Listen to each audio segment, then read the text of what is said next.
This is a real Guatemalan flute, I guess, carved. I'm awful at it. I feel like Ferris Bueller in Ferris Bueller's Day Off, where he's playing the clarinet. Never had one lesson. This has nothing to do with what we're talking about today, so we'll just discard that. We are talking about how to edit a wedding in under 3 hours right after the stereotypical YouTube intro.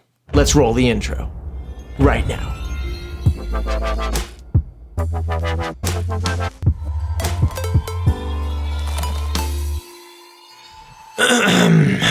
Okay. So for those of you who don't know me, my name is Josiah Blizzard. I am a wedding photographer and filmmaker based in the Philadelphia region. And on this channel, we talk about wedding photography, regular photography, filmmaking. Today, we're talking about how to edit a wedding in 3 hours or less, okay? And this has come after years of practice and experience shooting weddings. So don't be discouraged right off the bat if you cannot hit the 3 hour or under mark, okay? It does take time, it does take practice. I don't wanna discourage you, but it takes a little bit to get there. I have 5 tips right now that are going to increase your editing game. Tip number 1, break up the wedding edit into chunks. Instead of sitting down and editing an entire wedding from start to finish, separate all of your images into categories. Getting ready, first look and portraits, bridal party, family photos, ceremony, cocktail hour, reception, and so on. You get the picture. Instead of seeing 1,000 images that you have to edit, all you're seeing is 150. 150 is easy to do in 20 minutes. Not as daunting.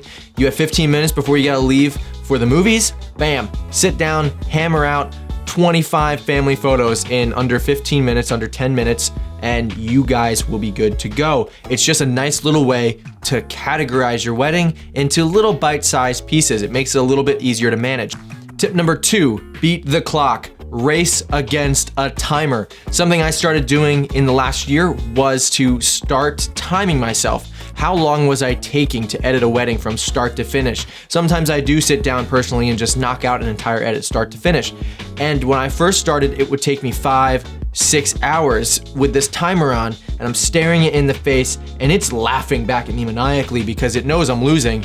It knows I'm spending more time than I actually should be because I keep checking Instagram and I keep checking Facebook and I keep getting phone calls. No, stop doing that. When you have a timer going, you are going to be a little bit more dedicated to making sure that you are working your hardest, working your best. You're like Usain Bolt trying to beat the clock, right? Trying to beat his record time every time. So, have a timer going. It has helped me immensely stay focused, stay on task. It means I stop looking at social media and distractions and I focus on the task ahead of me so that I can knock out as quickly as I can this wedding edit. I just edited a wedding that I delivered almost 1,400 images and I edited the entire wedding in under 3.5 hours. That is, I think it's 6.5 images per minute is what I was doing. I mean, that's pretty quick in the grand scheme of things to be able to knock out that many photos in 3.5 hours. And there was a lot of photos. That was a lot. I think that's the most photos I've ever delivered. Have a timer going and just start competing with yourself, because if you are realizing how much time you're taking or how much time you're wasting, it's gonna kick your butt into gear. So don't waste time, have a timer going. You can get an app that sits right in the top menu of your iMac or your computer, and you can just let that thing run, or you can just be old school and, start it on your phone or your Apple Watch or something along those lines. Tip number 3 is get it right in camera.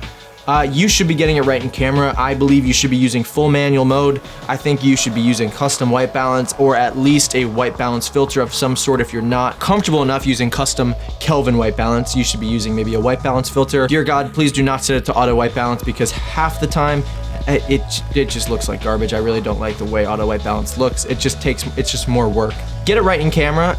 It's taken us, again, this is where the practice comes into play. It's taken me a very long time to learn my settings, learn how to get it right in camera. Essentially, if you can get it right in camera and you can maintain the same quality of light throughout each section, for instance, if I'm shooting bridal party and I keep bridal party in the same spot and it's cloudy and the sun is not moving really at all, the light is not changing, I dial in my settings one time, tell my second photographer what my settings are, and boom, we are out the door, running as fast as we can, just hauling it. I don't have to change, I don't have to do anything. I literally can make like one edit to the first image and then I can apply it to like the next 2,500 images, it feels like. I think I selected a group in this last wedding that was like 107 images, and I just applied the same preset to that same 107 images based on the first edit I did in that sequence, and it was good to go. I think the only thing I tweaked was the crop. Learn the synchronization tool.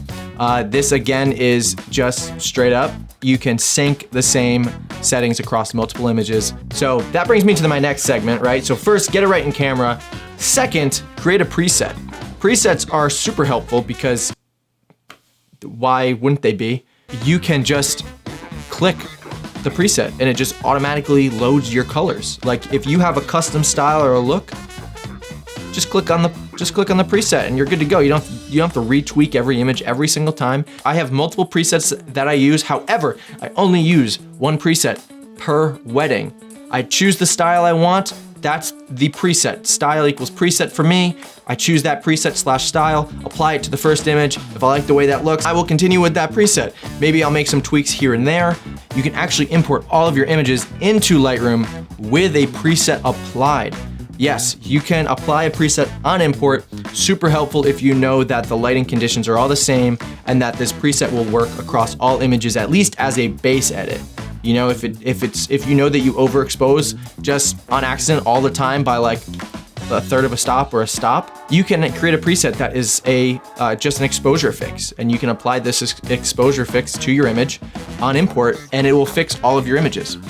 So that is super helpful to do as well, along with my fifth tip, which is create a smart preview. You can do this again on import, and what this does is essentially what you will be viewing is a smart preview, not the full-sized 6,000 by 3,000 sized image that comes out of my Sony a7 III. Instead, you'll be viewing a smaller version of that file size, which means you can then view your images easier. There's less render time, there's less loading time. You pretty much go to the next image and boom, it's rendered. You don't gotta wait for nothing. You don't gotta wait for nothing. That's my tip, smart preview. Create a smart preview. It takes a little bit of time, but you know what? Get up, go take the dog for a walk, get some coffee, use the bathroom, maybe take a shower because you work at home and you stink. Maybe change your clothes while you're at it. We've all been there. Those are my tips about how I edit a wedding in 3 hours or less. Most importantly, practice. Practice makes perfect. Edit a lot, learn your weaknesses, learn your strengths, and figure out how you can better yourself. It's just you have to reflect on how you're working. Are you working in the best environment? Maybe stop watching Netflix and TV while you edit. Throw on some tunes, throw on some music. I would suggest some upbeat music because that will actually energize you and push you along rather than listening to Friends or Brooklyn Nine-Nine in the background and being distracted by the television. Those are my tips, guys. I hope that you learned something today. If you like this content, share it with a friend. Hit that subscribe button if you're not already subscribed, and hit that like button too if you're feeling so generous. And I will catch you guys in the next video. Just kidding, I am back for a quick plug, shameless plug. I have a bunch of presets for sale. Just kidding, they're free. I have a bunch of free presets. I call them the tried and true preset collection because they're tried and true. They work every time, at least for me, based on my shooting style. If you want these presets for free, again, free presets, go to presets.josiahandsteph.com and you can download yours today. I would love to see what you guys are doing with these presets, so please tag me on Instagram at tried and true presets. I will just in the link in the description below, I'll paste a link. So download those presets. I'd love to see what you guys are doing with them. Catch you guys later.